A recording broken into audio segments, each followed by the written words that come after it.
할렐루야. 오늘 월요일 아침 기도, 본문 말씀은 창세기 11장, 1절부터 9절까지 나오는 말씀입니다.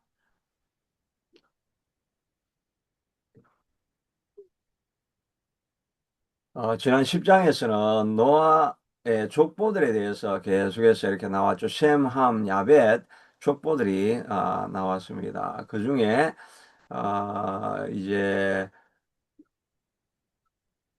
그것은 족보에서 앞으로 그렇게 될 것이다 라고 하는 그런 내용이었고, 그러니까 그 족보 안에는 이제 이 바벨탑 사건이 그 안에 그냥 들어가 있습니다. 그러니까 10장이 10장 다음에 11장이 나오는 게 아니고 10장 안에 11장이 사실은 들어가 있다고 이렇게 할 수가 있습니다.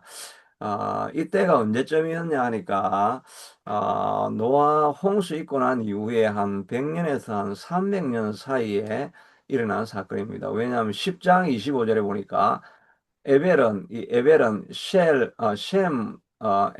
자손인데 두 아들 낳고 아들의 하나의 이름은 벨렉이라 하였는데 이 벨렉이란 뜻이 나눔이란 뜻이고 그때의 세상이 나뉘었음이라 이렇게 됐잖아요. 그러니까 벨렉이 있을 때에 사람들이 그 바벨탑 사건을 통해서 사람들이 다 이제 언어가 달라지고 나누어졌다. 그전까지는 하나가 되었다. 그러니까 그러면 이 벨렉이라는 사람이 셈의 몇 대 계보냐 하는 걸 이렇게 찾아보면 이 노아 홍수가 언제였는가를 알 수가 있죠. 그러니까 이걸 해보면 한 3, 4대 이후니까 이 벨렉은 노아 홍수 사건 이후에 한 100년쯤에 태어난 사람이라고 이렇게 할 수가 있습니다. 근데 벨렉이 또 살기를 뭐 한 300년 이상 살았으니까 그러니까 그 중간 어느 쯤에 노홍수가 일어났으니까 아마도 100년에서 한 300년 사이에 그 바벨탑 사건이 일어난 것이 아니겠는가 그렇게 예측을 하게 됩니다. 그러니까 제가 생각을 해보면 그러면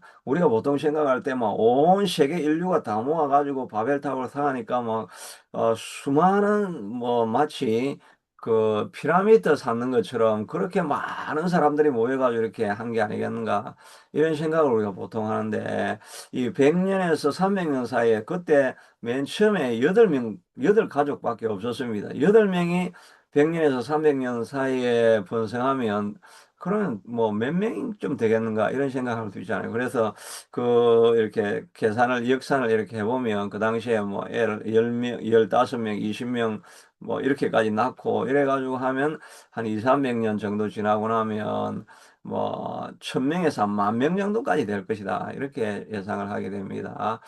보통 우리가, 그 피라미드 쌓는 것처럼 막, 애굽에 수많은 노동력이 막 와가지고, 하여튼 뭐 몇십만 명이 모여서 하고 이런 거는 아니었던 것 같고, 아마 그때쯤이었을 것이다. 이렇게 인구는 그렇게 되게 됩니다.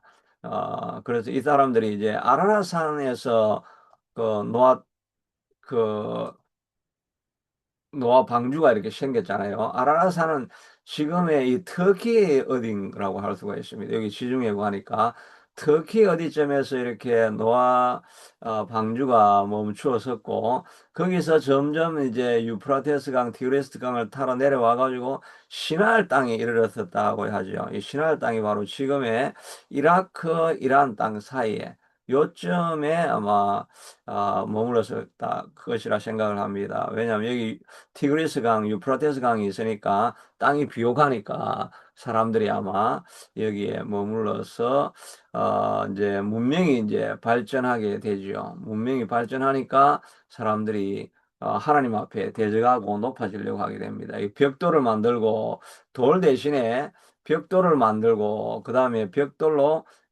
역청으로 진흙을 대신하고 이렇게 하니까 이제 벽돌도 만들 줄 알고 거기에 진흙으로 붙여 하던 것을 이제 역청을 갖다가 이렇게 붙이고 하니까 아주 단단한 그런 건축물을 만들 수 있게 되어진 거죠.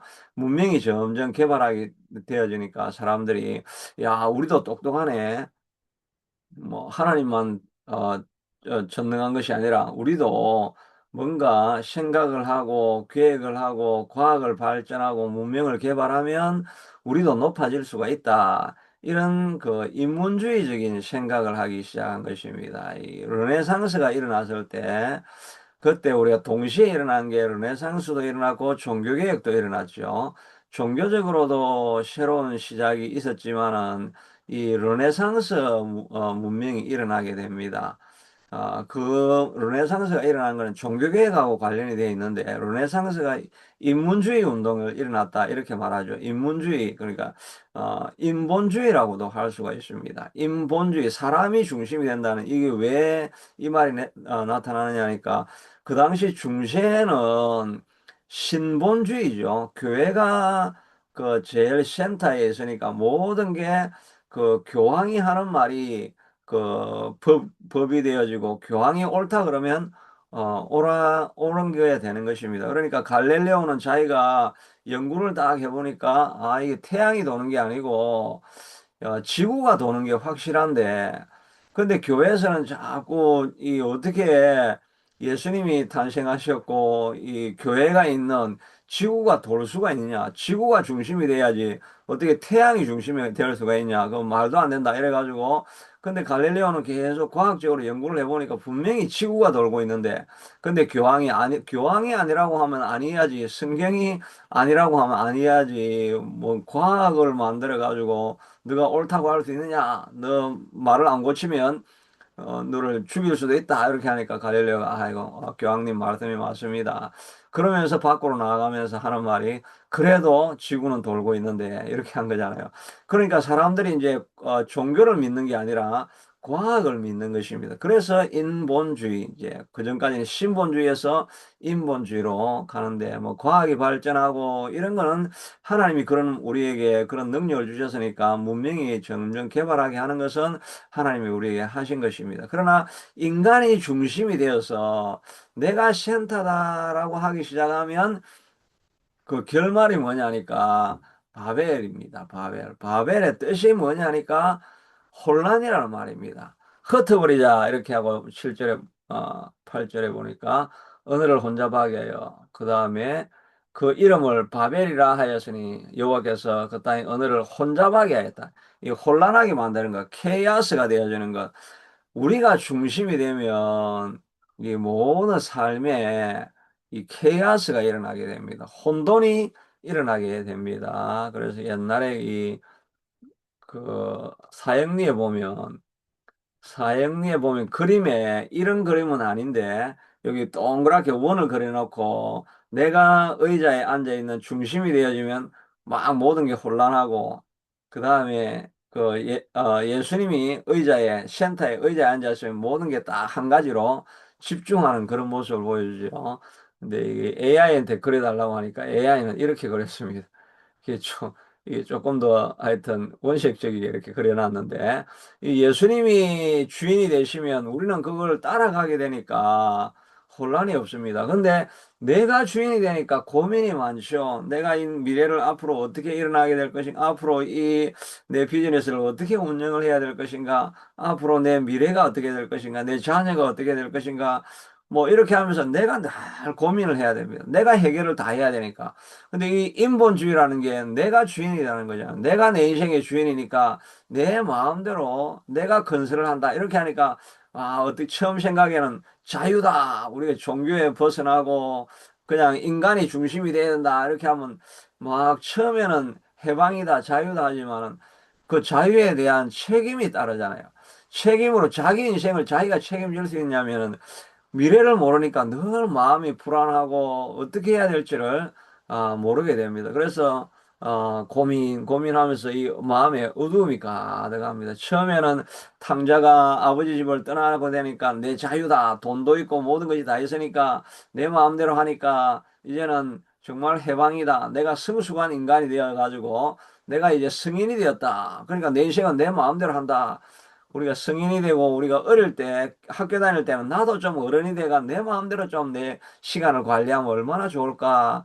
그래서 어른이 됐는데 그러면 해방감이 있어서 좋기만 합니까? 내 인생을 내가 책임져야 되니까 땀을 흘려서 돈을 벌어야 되고 또 미래에 대한 걱정이 가득하고 오히려 혼란이 학교에 있을 때는 걱정할 게 없습니다. 그런데 밖으로 나오면 더 많은 혼란이 찾아오게 되죠. 내 인생에 내가 주인이 되면 더 혼란이 찾아오게 되는 것입니다. 그러니까 우리 인생을 하나님 앞에 맡겨야 됩니다. 또 하여튼 젊을 때는 내가 인생의 주인이다라고 생각을 하니까 혼란이 찾아오는 게 것입니다. 내가 도대체 어디서 와서 어디로 가는 인생인데, 인생인지 뭐 목적과 의미도 없고 가는 방향도 없고 하니까 혼란이 올 수밖에 없죠. 그래서 이 인류사도 바라보면 인본주의가 생겨나가지고 과학이 생겨나고 그 다음에 그 데카르트가 어, 나는 생각한다, 그로 나는 존재한다 이런 이야기를 하게 되죠. 그래서 내가 중심이 내가 생각을 해서 모든 것을 내가 판단하겠다고 해서 이제 철학이나 과학이 다 내가 중심이 되는 거죠. 근데 데카르트는 그 신자입니다. 하여튼 그런데 그 당시에 모든 것들이 기준이 성경이 돼야 되는데 성경이 아니고 내가 생각하는 것만이 가장 확실한 게 뭐냐? 가장 확실한 것이 내가 생각함으로 내가 존재한다라고 하는 거기가 제일 확실한 거니까 거기서부터 모든 것을 시작해야 되겠다라고 하면서 인본주의가 흘러가게 되는데 결국은 나중에 실존주의가 나와가지고 뭐 우리가 어디로 가는지는 모르겠고 그 뭐 목적이 무엇인지 이런 거는 알 수가 없고 그 복잡한 진리 이런 거 찾지 말고 그냥 내가 존재한다고 하는 그게 이제 실존이란 말이에요. 내가 여기 있다는 이게 제일 중요하지. 뭐 목적이 뭐가 중요하고 목적은 아무리 찾아봐도 찾을 수도 없고 하니까 그냥 여기 살아가는 것으로 뭐먼 미래는 생각하지 말고 그냥 이거 살아가는 것으로 만족하자. 이렇게 해가지고 살아가니까 그게 부조리가 되는 겁니다. 목적도 없는데 살아야 되니까 부조리라고 하는 그 까미 이런 사람들이 그런 이야기를 그 사람들이 다 실존주의자니까 그 사람들이 하는 이야기가 이게 뭐 목적도 이런 건 없으니까 그냥 살아가자고 하니까 그게 말이 안 되는 거예요. 목적이 없는데 어떻게 계속 살 수가 있습니까?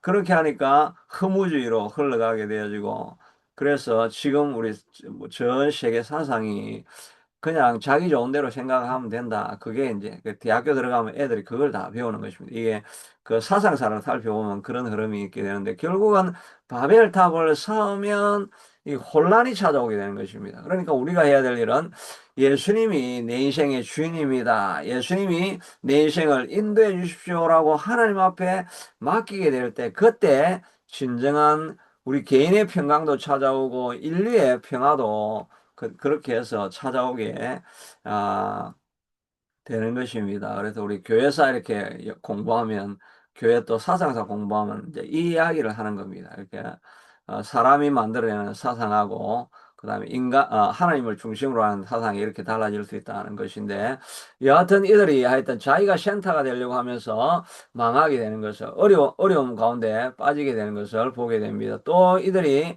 나가서 하는 이야기가 성읍과 탑을 건설하여 그 탑 꼭대기를 하늘에 닿게 하여 우리 이름을 내고 온 지면에 흩어짐을 면하자 이렇게 하는 거죠. 이게 왜 잘못됐습니까? 하나님께서 너희가 생육하고 번성하여서 온 땅에 충만하라고 하는 게 하나님이 우리에게 주신 사명이죠. 그러니까 우리는 모여 있는 것이 아니라 흩어져서 자꾸 뻗어나가 가지고 세상을 변화시키고 온 세계에 하나님의 뜻을 이루게 그렇게 우리가 만들어진 것입니다. 우리도 그렇고 공동체도 점점 뻗어나가 가지고 밖으로 복음의 세계에 흘려내게 하는 것 그걸 위해서 하나님께서 우리를 불렀는데 우리가 그냥 앉아가지고 안주하면서 여기가 조사오니 하면서 우리끼리 펠로십하고 신교만 하고 그렇게 교회가 목적을 향해서 달려가지 않으면 결국은 교회 안에 우리끼리 잘 해봅시다라고 하다가 이제 이야기 계속하고 앉아서 교제하고 그렇게 하다 보면 이제 뒷담화하고 뭐 다른 사람 또 비방하고 이러다 보면은 결국은 교회에 어려움들이 자꾸 생기게 되는 것입니다. 그러니까 교회가 안주하지 않고 목표를 향해서 같이 달려갑시다라고 하면 뭐 싸우고 뭐 뒷담화하고 이 남 비방하고 이럴 여유가 어디 있습니까? 목표를 향해서 달려가고 있는데 그래서 우리 인생에도 목표를 잃어버리면 내가 부패하게 되고 타락할 수밖에 없다는 것을 우리가 알아야 됩니다. 다윗도 그때 전쟁할 때까지는 끊임없이 전쟁하러 전투하러 나갈 때는 그가 하나님만을 의지하고 얼마나 아름다운 간증을 많이 남기게 됩니까?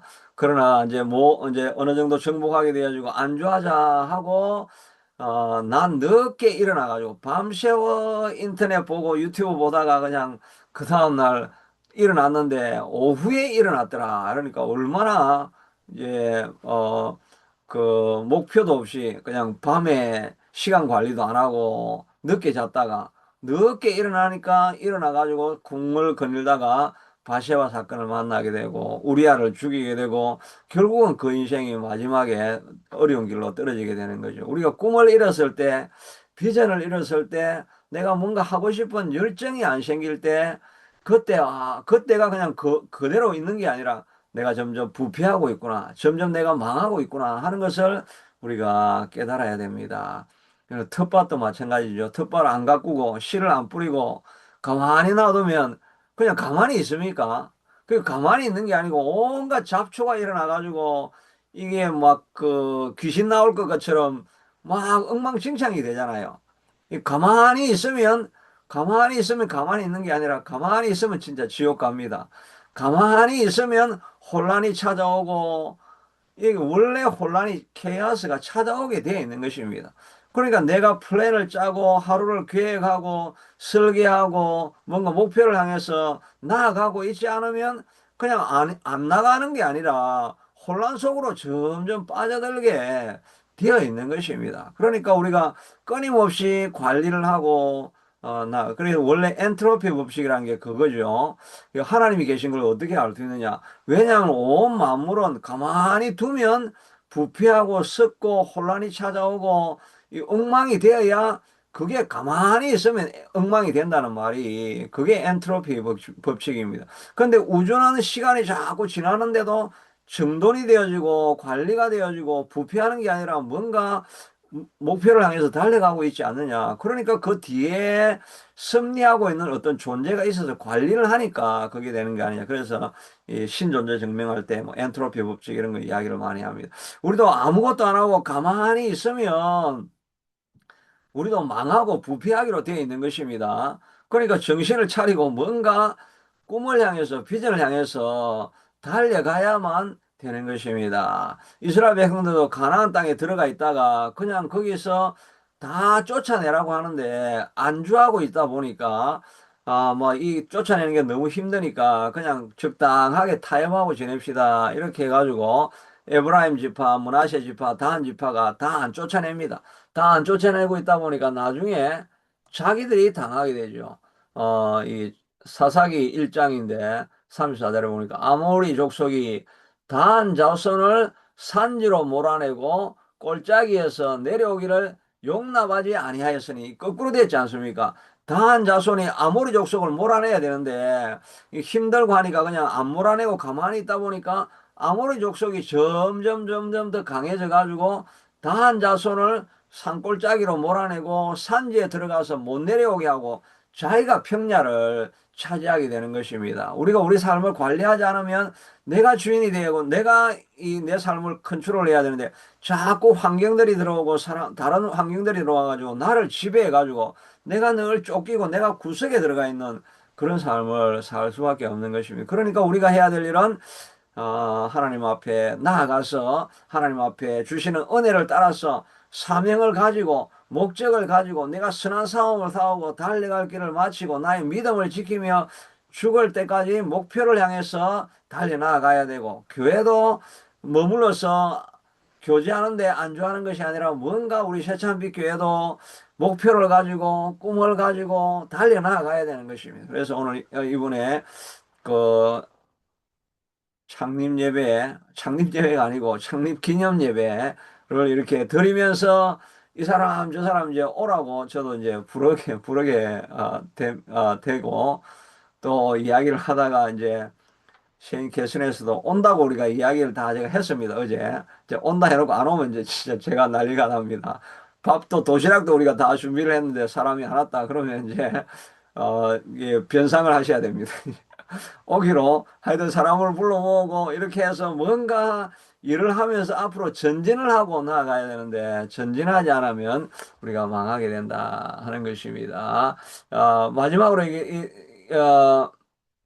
언어를 혼잡하게 해가지고 사람들이 이제 알아듣지 못하게 하고 다 흩어지게 만들고 분리가 일어나게 되죠. 인간이 중심이 되면 분리할 수밖에 없어요. 계속 자기 갈등이 생기고 다 자기가 주인이니까 전부 다 주인들이 많으니까 다 갈등이 생기고 혼란이 생기게 되죠. 그런데 이 사건을 비유하면서 보통 많이 예를 드는 게 바로 사도행전 2장에 나오는 오순절 사건입니다. 오순절 사건 성령이 임하고 나니까 처음에는 바벨탑에서는 말이 다 흩어졌다가 오순절 때 방언을 하게 됨으로 말미암아 언어는 다 다른데 무슨 말을 하든지 각자 언어가 나와 소통이 되어지지 않습니까?